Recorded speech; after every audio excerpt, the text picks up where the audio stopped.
Next जो problem है वो इसी क्वेश्चन से रिलेटेड है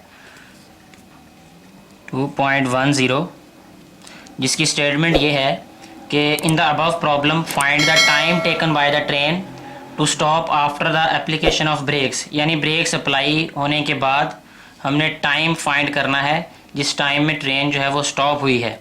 तो सबसे पहले इसमें हम डाटा राइट करेंगे। उसमें इनिशियल वेलोसिटी हमारे पास आएगी 96 किलोमीटर पर आवर, क्योंकि 96 किलोमीटर पर आवर वेलोसिटी पे ब्रेक्स अप्लाई हुई हैं। इनको हम मीटर पर सेकंड में चेंज करेंगे, वो हम ऑलरेडी चेंज कर चुके हैं। तो उसको हम राइट करेंगे 26.6667 26.6667 मीटर पर सेकंड। फाइनल वेलोसिटी जो है वो 0 होगी, 0 मीटर पर सेकंड, क्योंकि ट्रेन जो है वो स्टॉप हो रही है। नेक्स्ट हमारे पास एक्सेलरेशन भी हम फाइंड कर चुके हैं ऑलरेडी, जिसकी वैल्यू हमारे पास है -0.33 मीटर पर सेकंड स्क्वायर। और हमें फाइंड करना है यहाँ पे टाइम। इसके लिए हम फर्स्ट इक्वेशन ऑफ मोशन को यूज़ करेंगे, जो कि हमारे पास है VF is equal to VI plus AT। यहाँ पे क्योंकि हमने टाइम को फाइंड करना है तो VI इधर आके माइनस हो जाएगा, इसको हम राइट करेंगे VF minus VI is equal to AT। अब A मल्टीप्लाई हो रहा है राइट साइड पे, लेफ्ट साइड पे ले आएंगे इसको तो ये डिवाइड हो जाएगा। तो रिलेशन हमारे पास बन जाएगा VF minus VI over A is equal to T। अब हम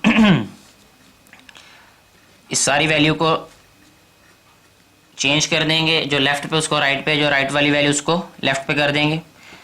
VF minus VI over A, इस रिलेशन में अब हम वैल्यूज पुट करते हैं। टाइम हमारे पास इक्वल होगा, फाइनल वेलोसिटी है 0 मीटर पर सेकेंड माइनस इनिशियल वेलोसिटी है 26.6667 मीटर पर सेकेंड ओवर एक्सेलरेशन है हमारे पास -0.33 मीटर पर सेकेंड स्क्वायर।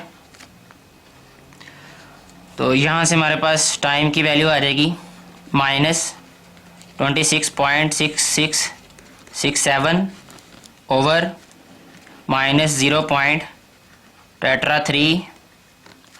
यूनिट्स को अलग से सॉल्व करेंगे हम, मीटर पर सेकेंड और मीटर पर सेकेंड स्क्वायर। जब हम 26.66 को 0.33 पे डिवाइड करेंगे तो हमारे पास आंसर आएगा 80 सेकेंड्स।